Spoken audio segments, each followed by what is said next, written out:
Hello everyone, Robert and Maya here, and welcome back to another Easter egg guide sort of deal. Now, today I'm going to be showing you how to do the map Attack of the Radioactive Thing, which has been named the hardest map on Call of Duty Infinite Warfare, which, in dead honesty, it's really not that hard. It's in fact fairly easy to do. It's just really overhyped to be extremely hard. Now, I'm going to show you how to do everything. It's not honestly that hard. But the first thing you need to do is make your way down to Elvira's. So, I preferably open up the door we just did there and make your way to Elvira's because it's quicker. But the first thing you're going to need is a zombie leg, which will be found inside the tree just here. To get it down, you just need to cook a grenade, chuck it up there, and the leg will drop. Just collect that, and then there'll be a door gate thing where you have to pick up a filter, so just pick that up as well, and then you're good to go. Now after that, there will be Elvira's place. Just keep walking through there, and there'll be a car further down from Elvira's, which there'll be this little pressure tube thing underneath it. You just need to grab those because you're going to need that to actually build the bomb. Now you need to go to motel, and there'll be a crowbar in motel which you need to collect because you're going to need that to grab a lot of the parts for this Easter egg. Now make your way over to the actual caravan park. And inside this bathroom here there'll be a mirror which you need to smash with the crowbar and pick up a piece for, as well as another zombie part which I believe is a zombie arm which you can find in the fire pit, and the first part for the actual chem station which will be right here. Now the second part for chem station is actually really close to it, just further down on this bench which looks like this computer looking thing. Now if you make your way down to the beach, there'll be a zombie arm popping out of the ground holding the switch to power, so you want to collect that and then make your way further down for your final part for bomb, which will be found under this bridge here. So just collect that and you're good to go. Now once you've got, you're going to need to come back here basically sooner and later in the Easter egg to grab the zombie arm, but we'll get back to that bit later. Now there's two more parts you need to really grab, which is a mirror on a car and the battery for the walk-in freezer, which you're going to need to get the zombie torso. So firstly, the mirror part, which you just have to melee out the crowbar, pick it up, and then the actual battery, which is right next to the garage where the bomb is in, just make your way to the walk-in freezer and place it in there. Now right after that there will be a desk which you have to look under, and it will get given a code. Now the code could be, I don't know, 2899, right? That could be your code. Now there's also a part on the couch there. I just forgot to mention that because it's there, but I just grabbed it a bit early and didn't get on clip, but there is a part on that couch there. Now there will be these 4 pressure plates or pressure tube thingies around the map. You just have to hit them in order, right? So number order. So as I said, if it was like 8299, you have to do it in order of 8299, but the pressure plates themselves can be done in any order, but the numbers have to be in order of, for example, 2899. But these pressure plates you're seeing that I'm hitting now, which you have to hit on the number with the crowbar, that can be done in any order. It just has to be in number order. Pressure plates don't matter, but yeah, that's how you do it. But after that, you can just go to the safe and get your bomb code for later. Now, what you have to do here is to get the zombie arm on the beach, you have to build this trap thing, which the first part is on this red sort of chair thing outside the ice cream parlor, right next to where this teeth gear looking thing as well as the blueprint. Then there's also this other thing next to the urinal stall thingy, what I don't know what they're called, but yeah. You build that, you take it to the beach, and you place it on top of where the zombie arm is, and it starts smacking down to the ground and vibrates the actual arm upwards. Now once it's popped up, you just need to grab that arm, and then take the actual trap into the water once it's done, and then it explodes. Now you're going to need a book here in the ice cream parlor as well, just because you're going to need that to get blood vial after talking to after giving it to Elvira, and she'll give you pack a punch open.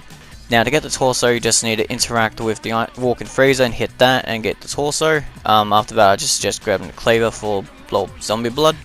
Now this is the part where it gets a little bit tricky, right? So what you have to do is, after filling out the vial, talk to Elvira, she'll get out of the chair, there'll be a mirror part there, so you need to interact with that.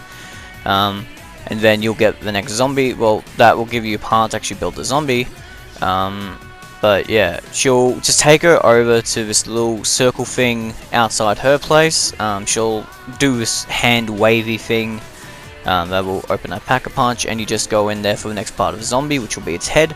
Will be like this dot thing on the wall. Get it out of pack-a-punch, and then you just collect the head, and that's good to go, and you're done there. But yeah. Now, the next thing you have to do is make it to scene 5 or 6, depending on it, and melee a soldier zombie. So the great big green guy, and it'll give you a leg. Once you've got all the parts, you place them down in spawn. So you place the mirror, you place the zombie parts, and then there's a piece of paper, which I basically forgot to mention before, but yeah, you need to place the piece of paper in there, which can be found also in the ice cream pile on the desk. But yeah, so once you've done that, you interact with this, and you need to find a code. Now the code always consists of 3, 4, 5, 6, and 8, but the number 8 is always last, is always the last number, but the dots go from 0, 1, 2, 3, 4, 5, 6, 7, 8, and 9. So from 0 to 9 is how the numbers go, but the numbers always consist of 3, 4, 5, and 6, and 8, and 8 is always the last number. Now once you've done it the first time, you'll be able to interact with it, and it'll shoot a beam at the zombie and make it reanimated, basically turning into a live zombie again instead of just these bunch of parts. Now once you've done that, you'll have to do it again. Now this is where you're going to have to kind of write down the code or remember what your code is, because you have to do the code you did the first time but do it backwards. So for example, the code I have is 54, I think it's 54638, right? That was my first code. So now you have to do it backwards, which is the code 83645. So you do the code frontwards the first time, with 8 always being the last, and then you do it as 8 always being first the second time around, but it's the same code you had last time, just backwards. The numbers don't change, but the numbers will always be 3, 4, 5, 6, and 8 will always be the last number. So that's just a little trick on how to do it a bit faster, because you can actually limit down what the numbers could be, because there's only, I think, 14 different things it can be, different arrangements it can be. There's not much arrangements it can actually be. So yeah, I thought that was pretty useful. Now once you've done that, you need to go all the way back to where the garage is. You need to place down the chem station and place your parts in the bomb, and after that is the hard part, which is actually finding your O number so you can get photos to actually build your chemical. Now the O number steps are quite annoying, but I'm going to try and summarize it as best as I can for you. So, well, I guess here we go.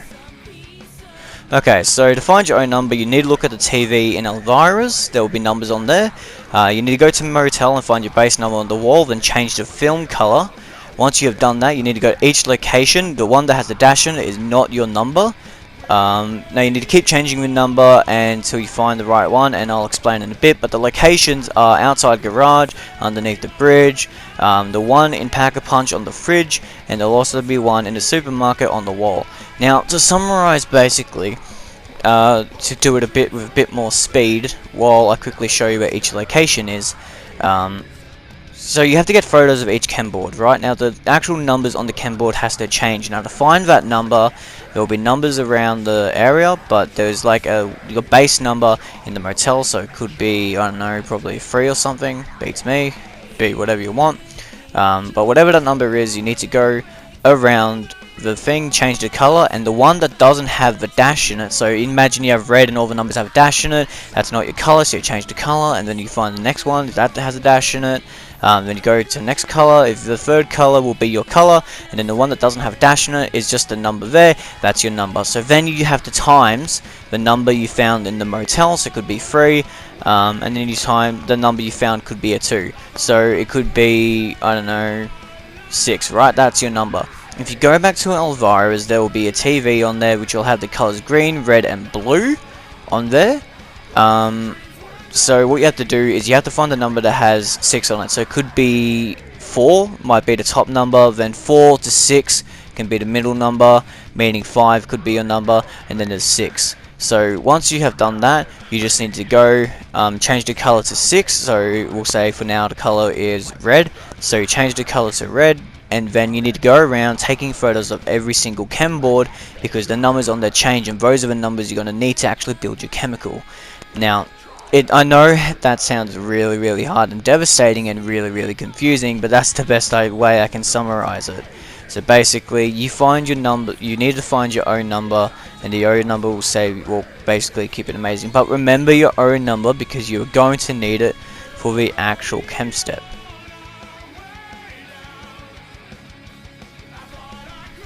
Now, once you've found your own number and you've got all the photos, the next part is going to be the tricky part, right? And this is the part where everyone freaks out about. Now, before I start explaining it to you, I'm going to have actual demonstrations and everything on how to do it. But just know I am just recommending it now, because I'm going to explain everything in exact detail as best as I can. You're going to need the crowbar, okay?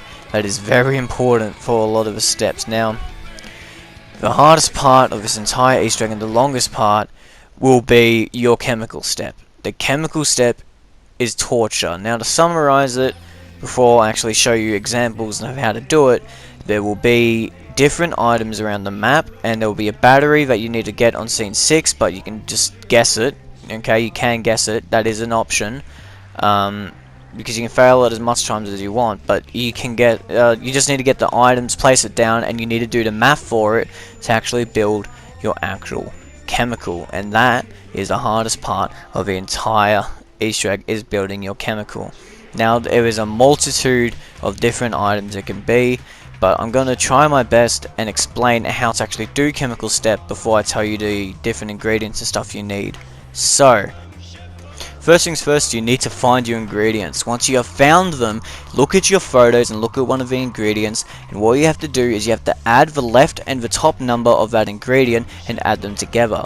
Now you need to, after that, you need to find your next ingredient and do the exact same thing, and do that for all the ingredients. Now once you've done all of that with the two ingredients, you now need to minus your own number that you found before. So for example, if you had 4 and 2 as your left and top number, you have to add them together. Now if you add that, of course, well, you'd get 6, wouldn't you?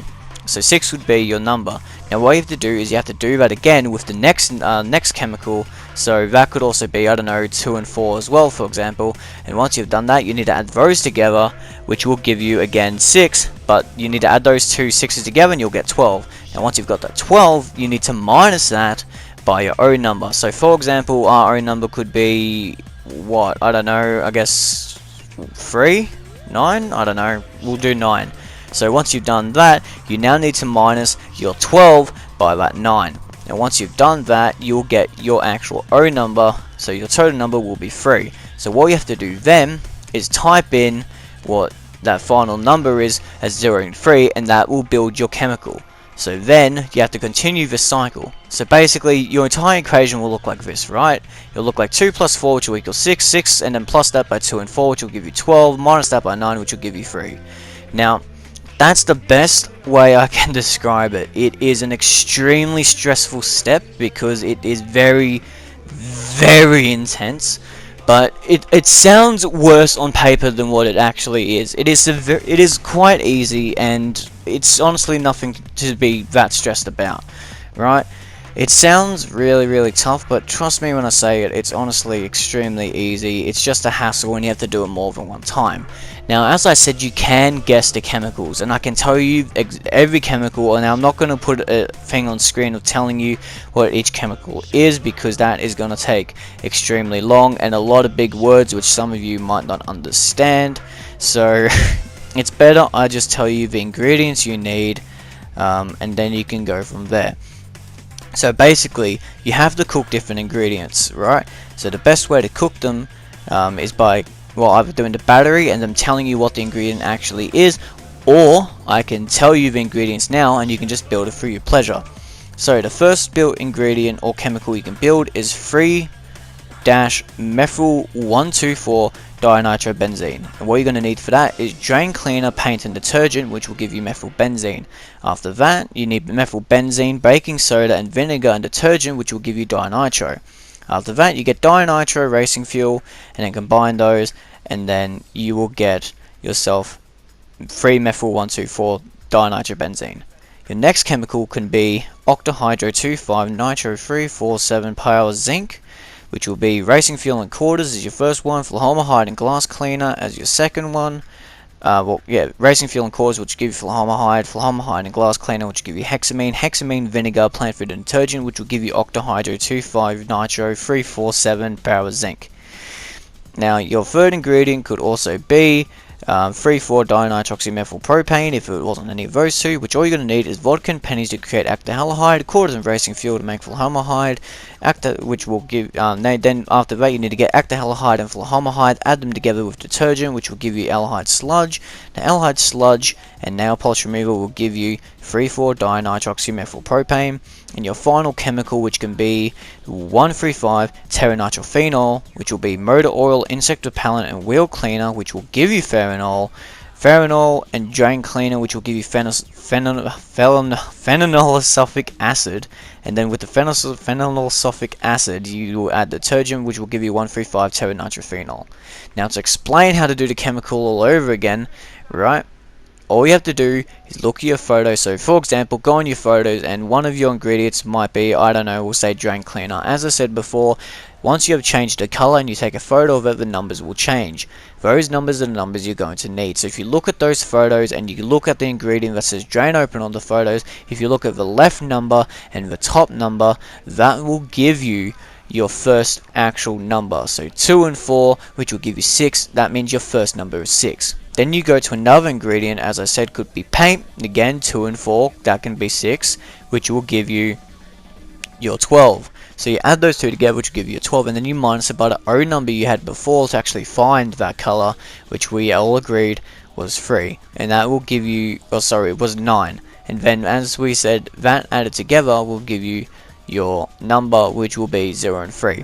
Now, if you do guess it and you don't get it right, and you aren't able to actually place the ingredient into bomb, don't worry, because you can build the next ingredient and try again. There's no limitations to this. The only limitation it is if someone spams you or your game lags / glitches, you can possibly die to actually making the bomb step. Now, if you do fail an actual chemical, you'll get red screened and you'll lose a perk. But you don't actually lose a perk, because all it does is changes your ability on Cheng Chus if you have Director's Cut, or it will seem like you lost a perk, but it comes back. So it doesn't matter if you fail it, because in the end you still get all your perks. You just go red screen and make sure a zombie doesn't hit you. Now, after that as well, keeping that in mind, as I said before, there has been a case where you try and put your ingredient in the bomb, but it won't let you. That's just because you've got the wrong ingredient, or you've quote unquote put the chemical into bomb, but it won't let you interact with it to start boss fight.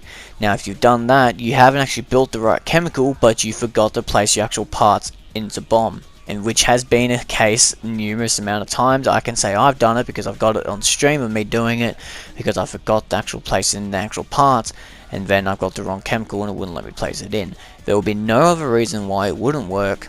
So I'm just saying, yeah, it does suck when that happens. But yeah. Now, as I said, chemical is a very, very hard step, right? It is extremely hard when it comes to it, and it does suck if you fail it. Now, that's not the worst part, right? The worst part that you need to make sure of, which I just gave a good example of there, is make sure no one dies, right? If anyone at any case dies and go in afterlife, there will be the chance and the possibility you can now die in cutscene at the very end of a game. So this map, as I said at the start of the video, can be very, very, very glitchy. And by very, very, very glitchy, I mean to the point where you can't actually beat the map or Easter egg, because by the time you do, you will die cutscene, and you will, well, as you know, if you die, that's game over. Now, you can avoid this, and there are a few ways to avoid this, and there is a few tricks you can do to avoid this, but you need to be very on point if you're going to do this. So, to summarize, number 1, don't make sure in boss fight or before going into boss fight, aka interacting with the bomb, no one goes down or no one goes into Afterlife Arcade, because it glitches out your game and takes you out of boss rounds and into normal rounds, and you can now die in the boss fight, well, during cutscene. The second one is make sure no one leaves your game or no one joins your game while in boss fight, because the same deal, it takes you out of the boss rounds and takes you immediately into the physical rounds, and then again, once the cutscene starts, you're out of the barrier that protects you against zombies and you immediately die. The third thing that could happen is that while you're actually trying to do it and you try to put yourself in the bomb, you can fail, you can back out, but when you back out, it spawns you into the water where it immediately kills you. That can sometimes happen, but that is avoidable, because if you have Rising Phoenix, you can rise yourself up. If you have Reanimator, you can rise yourself up, or a teammate can revive you really quickly before starting it, but as the case. Now also remember, if you do fail your final bomb step, all you have to do is back on out, well, not back on out, but like interact with the bomb and then run back to where you were at the start and then do that cycle again. You'll understand what I mean when I actually show you guys. But this map can be extremely glitchy sometimes, and it does suck. There's a lot of ways of how you can die in cutscene, but all that really happens is that you can protect yourself as long as you have double packed Kendalls, or you have some sort of pack punch Kendalls or explosive weapon. You can just shoot at your feet during cutscene and you can protect yourself. Because this map unfortunately was poorly made, and the boss fight, well, can be extremely buggy and glitchy, which is an absolute pain. And sometimes on occasion, zombies will spawn outside of the barriers, so if you're too close to a barrier you can die to a zombie or Krog, depending if it spawns out there. But you'll know if you go into normal rounds and not boss rounds, because zombies will spawn behind you as well, and they will kill you just as fast as the normal zombies will, because it takes you to round 50 zombies instead of the normal zombies you get in boss fight, which is an absolute pain. But anyways, once you've built your chemical, you'll get your final chemical and you'll be allowed to place it into bomb. Now once you've done that, go grab your weapons, because it's boss fight time. So once you've got your bomb ready, you grab your guns, everyone needs to interact with the bomb, and then you'll have to wait probably about, I don't know, I'd say 10-15 seconds, maybe 20 at most. And then you can interact with it again, and it will take you in the boss fight. Now once you've done that, preferably get one person to drag the bomb down, get someone to train, and get someone to guide the person at bomb. Now if you know how to do it, because my friends did it and I can do it, a lot of people know how to do it, but if you want to, you can also get on top of a bomb and then like guide it down and not have to deal with the waves and waves and waves of fireballs and Krogs that'll shoot at you, and so you don't have to die to it every second of your life. So all you have to do is just get on top of a bomb, and it'll shoot one wave as you saw just there, but it won't shoot anymore after that. It will only shoot that one wave, and it is, well, really useful. So if that does happen, well, you know, stuff happens. And also, don't do what I did just there, where if you're training around one rock, because it does get a little hectic, because it does constantly spawn in zombies, but it's fine. But yeah, so as you can see as well, my friend is still on top of the bomb there, so yeah, that's fine. So once you've done that and taken the bomb down to the beach, all you really have to do is just protect the person who's shooting a laser at the Krog's chest. So you'll see it on the video. There'll be this little green patch on the Krog's chest. All you have to do is just shoot it with the death ray or whatever the hell it's called. And then this green goo will get splattered out of it. Now after I think it's 15-16 shots, he will do his little boogie dance, and that means it's done. All you have to do is protect him, but what he'll do during it is shoot his laser at you and do ground slams like that will immediately one-shot you. Now they've nerfed the beam for it, so you'll probably just get a few hits by probably like 6 hits, well not even 6 hits, like 3 hits from a zombie. Which isn't that much damage, surprisingly, but you are immune to it if you're on a death ray. So if he shoots at you and you're on a death ray, you're immune to the lasers and he won't ground slam you. But if you're not, watch out for the lasers or watch out for the ground slam. Now once you've done that and he's done his little boogie dance, as you can see just there, everyone needs to make it down to where the bomb was before and hold square on it, and then run on up back to the end of the map, and then you have to deal with the blood. So there'll be zombie blood, well, I call it zombie blood, but it's actually just the radiation. The radiation will be I would say slowly and ever so slowly making its way towards you. Now once you've done that, the Krogs will slowly make their way in as well, so you'll know once the next wave of goo will start getting closer, because he'll shoot a bunch of Krogs towards you, and once he's done that, well, that's how you know what's going on. So you see those Krogs, they'll shoot out, they'll be like the green eggs, there won't be fireballs or anything, but you just have to shoot those down before they reach the ground, or shoot them when they're on the ground, and then, yeah. Slowly after that, he'll spit out or vomit up his radiation, or radioactive goo, muck, or whatever you want to call it. It's toxic, it's bad, no one likes it. So yeah, and if you don't have D-cut, don't walk into it. Don't be that one guy like, oh, I'm hilarious, and then runs into it and it gets your team screwed over because we can't revive you. There's been lots of instances like that. With D-cut, you can survive in it, but not for much longer. It is basically just a 2-3 hit dead, and that's always the case. Also, I'm not sure if you saw this then, but the max ammo spawns on the hill every so often, so every 2-3 waves. So if you fail it, well, yeah. Don't be like that guy who thought, oh, you know, if I walk into the radioactive goo, I'm gonna be amazing. No, you're not. Just don't go into it. But yeah, there's nothing really much to say about it. So once you've done his first wave, he'll shoot 2 rounds of Krogs at the final one. So he'll shoot his first wave, and he'll shoot his second wave, and then once they're all dead, he'll shoot his lasers that you now have to avoid. So you have to jump, dodge, and make it to the end. Now he'll shoot fireballs as well, but once you've made it down to the end, you just need everyone in your team to hold square and do your bomb code. So the bomb code is the thing you got from the safe, so you need to memorize it, make sure you've done it, type it in, and then once you've done it, there'll be a green light, and wait for the rest of your team to do it, and once your team has done it, you're good to go, and then that's it, ladies and gentlemen.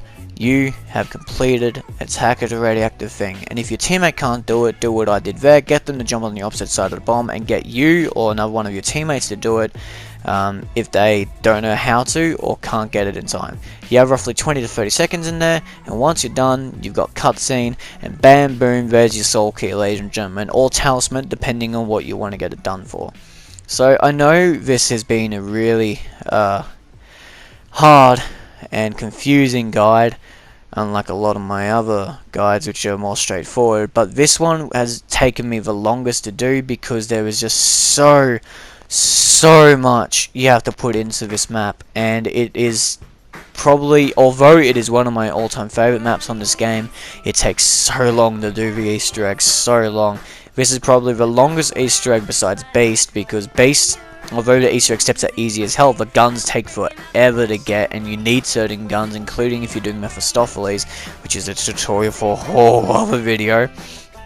But just, yeah, this has been one of the hardest videos to get done, because I've had to have other people with me, because I've tried doing it in solo or something happens and I just haven't been able to get the clips. So I'm sorry the clips are bad, or I'm bad at explaining everything of how to do it, but it's a bit difficult on this map, unfortunately, but hopefully I did my best and hopefully I helped you guys out. Anyways, that's it guys. Hopefully you guys got your soul key or your talismans, and hopefully I was some sort of help with how to complete this map, and hopefully my explanations helped you guys. And yeah, so yeah, thank you guys so much for watching. I'll do another tutorial soon. Yeah, I hope to see you guys in the future. See you later lads, have fun.